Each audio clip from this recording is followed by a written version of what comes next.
Hey, a few things to unpack there. Obviously, let's start with Kevin first Yes. up. So is he a company builder? Is he a mine builder? Is he an ops guy? What is he? Yeah, so he's our COO, and Yeah. this is probably the position that's most important when you come and bring together all levels of competencies, including sustainability, ESG, permitting, engineering, geology, right? And so the team that he's going to be building below him is obviously going to consist of Ian Chang, our VP Projects. VP Environmental is going to be reporting to him as well. And then we're also going to have VP Technical reporting to him that effectively manages the site operations. We are growing by about 4 times based on our current programs. In the past, we've raised about $10 million a year. Now we have 40, and so we're going to be expanding pretty significantly. So that skill set is very important. You have to be able to collaborate. You have to be able to work with different competencies. You have to make sure that you're addressing all stakeholders, not just the engineers, not just the geologists, but of course First Nations is a very important part of our commitment, and to be laser focused around that environmental sustainability and community impact and community and social license that we need for this project to be moving forward expeditiously is a skill set that Kevin absolutely has demonstrated throughout his career. So he's setting it up for success. It's the setup phase for him at the moment. What eventually going to have to evolve as well? Do you see more people coming on board? Oh, absolutely. So this is at this point in time, we're building a team underneath him that will effectively be the team that would eventually look to build the project. So that would most likely, that development of the succession plan most likely would happen as part of the feasibility study. You always want to have that level of input earlier on, as opposed to having a project you just put to somebody. So that is something that is very, very clear in Kevin's mind as to how to build his team, how to make sure that there is that continuity moving forward.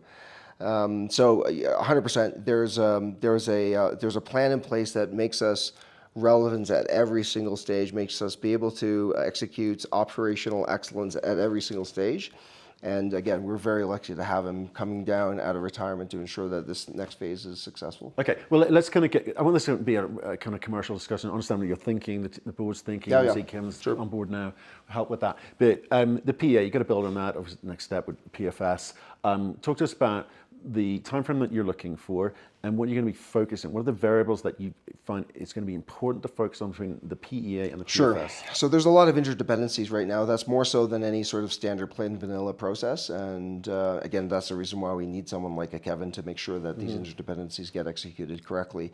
And the first interdependency is West Goodspeed. So this is an area that is not currently in our resource, not currently in the PEA, but will be in the PFS. And the reason why I say that is because now we've come out with our second last batch of results on Monday. They're very good results. The market responded very positively, as they should, because what it shows is continuity, and certainly continuity in this higher grade zone that effectively extends towards Red Dog. So it's now only about 50 meters away from Red Dog, which is of course in the PEA. So this would most likely be contributing to phase 1. So that higher margin, higher rock that's making us really able to progress at a lower capital intensity. High margin, higher rock, you mean what? Okay, let's look at NSR value per ton, because this is a copper gold project, right? Yeah. And it's almost equal distribution copper and gold.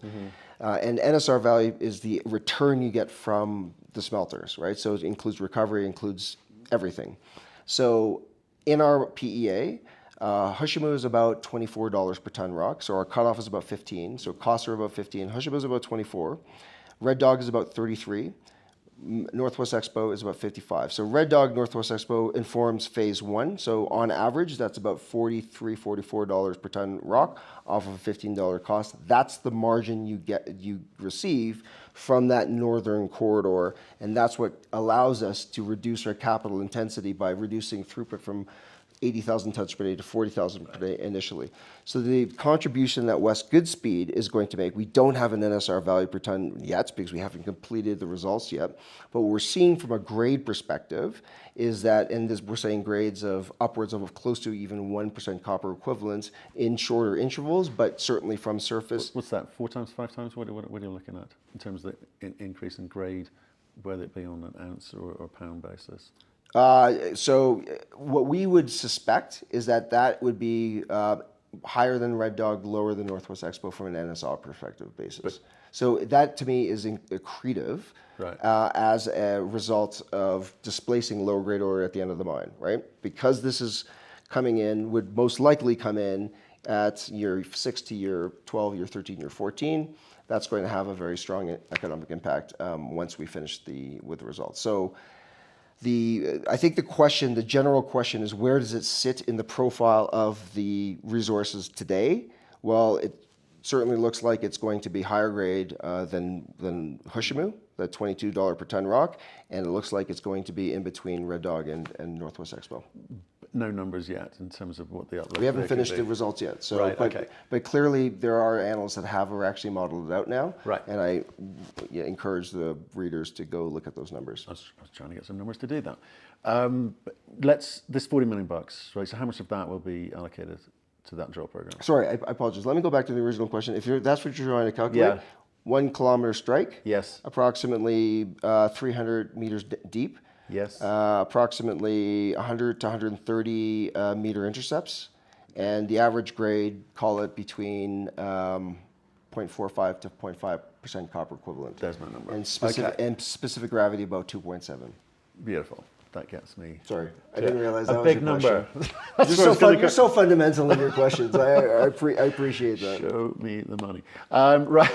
So, but how much are you going to spend in terms of like getting after that rock and trying to, I guess, increase the certainty over what you will be able to add to the PFS?